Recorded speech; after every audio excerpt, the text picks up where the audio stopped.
Assalamualaikum warahmatullahi wabarakatuh. Bagaimana kabarnya anak-anak? Semoga kita dalam lindungan Allah Subhanahu wa taala ya.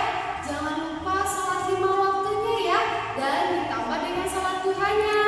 Hari ini kita akan belajar pembelajaran PJOK dengan Ibu Eri. Pastikan kalian dalam keadaan sehat ya. Sebelum memulai pembelajaran, kita berdoa terlebih dahulu. Baik anak-anak, materi kita hari ini jenis cedera dan cara menanganinya ya. Materinya jenis cedera dalam aktivitas fisik olahraga. Tujuan pembelajaran ini: 1. Menunjukkan jenis-jenis cedera dalam aktivitas fisik dan kehidupan sehari-hari.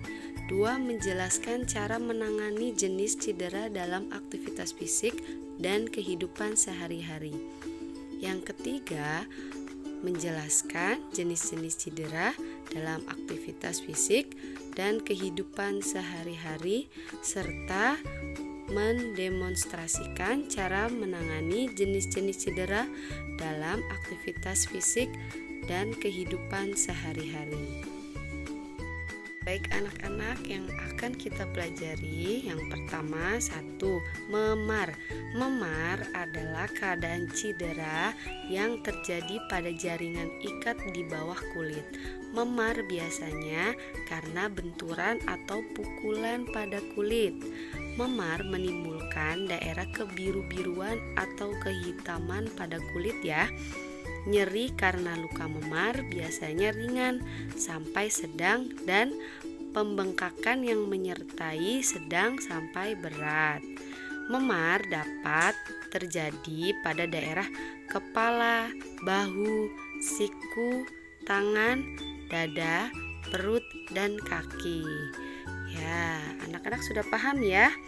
Selanjutnya, Ibu akan menjelaskan cara penanganan pada luka memar. Kompres dengan es dan air panas bergantian setiap 3 jam sekali selama 12 jam sampai 24 jam ya anak-anak ya. Lalu pengompresan untuk menghentikan pendarahan kapiler. Istirahat untuk mencegah cedera lebih lanjut. Istirahat juga mempercepat pemulihan jaringan lunak yang rusak. Hindari benturan di daerah cedera saat beraktivitas fisik ya anak-anak ya. Nah, anak-anak, yang selanjutnya kedua, cedera otot. Cedera otot terdiri atas cedera otot tendon dan cedera otot ligamen. Nah, otot tendon menghubungkan otot dan sendi atau otot dan tulang. Otot ligamen mengikat tulang dan persendian. Penanggulangan cedera otot dengan mengistirahatkan bagian cedera dan mengompresnya dengan air es ya anak-anak ya. Selanjutnya, cedera otot lain adalah kram otot. Penyebab kram adalah kelelahan otot, kurangnya pemanasan dan peregangan serta gangguan sirkulasi darah menuju otot. Nah, anak-anak, jadi kita penting ya untuk melakukan pemanasan dan peregangan setelah selesai olahraga agar terhindar dari cedera.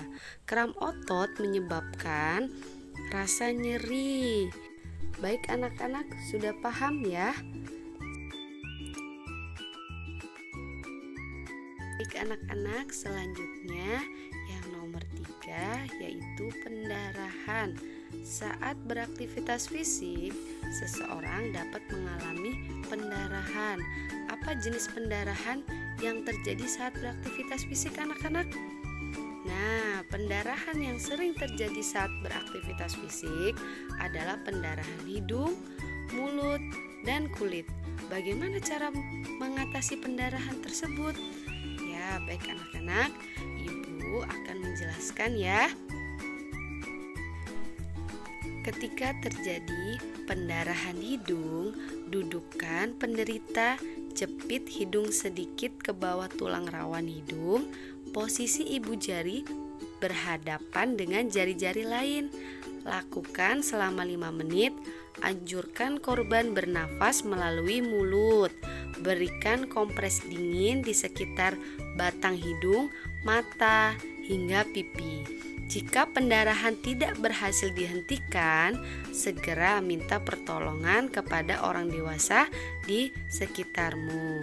Ya, paham ya anak-anak ya? Selanjutnya yang B, pendarahan mulut. Pendarahan dari bibir atau gusi dihentikan dengan penekanan langsung dan kompres dingin.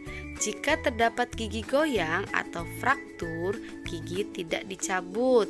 Korban dibawa ke klinik atau rumah sakit untuk ditanganin oleh ahli dokter gigi. Ya, anak-anak paham ya? Baik anak-anak, selanjutnya yang keempat, kehilangan kesadaran. Jika wajah orang yang pingsan pucat karena kelelahan atau lapar, baringkan di tempat datar. Letakkan kepala lebih rendah dari kaki agar darah mengalir ke kepala korban pingsan. Jika wajah orang yang pingsan memerah, sanggah kepalanya dengan bantal atau sesuatu. Tujuannya agar darah mengalir secara normal.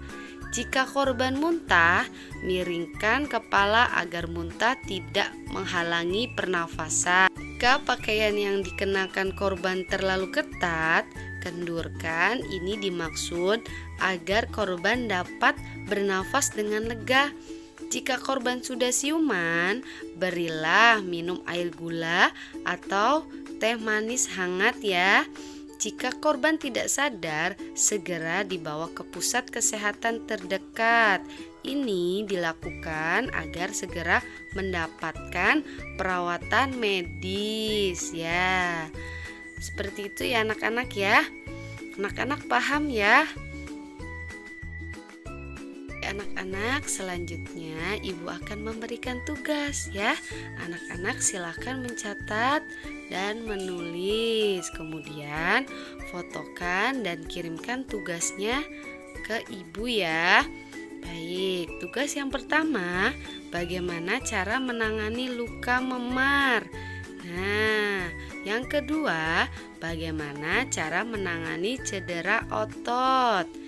Dan yang ketiga, bagaimana cara menangani pendarahan hidung. Ya, anak-anak kerjakan ya. Jika anak-anak, sekian pembelajaran dari ibu ya. Mari kita tutup dengan berdoa. Berdoa, mulai. Berdoa, selesai.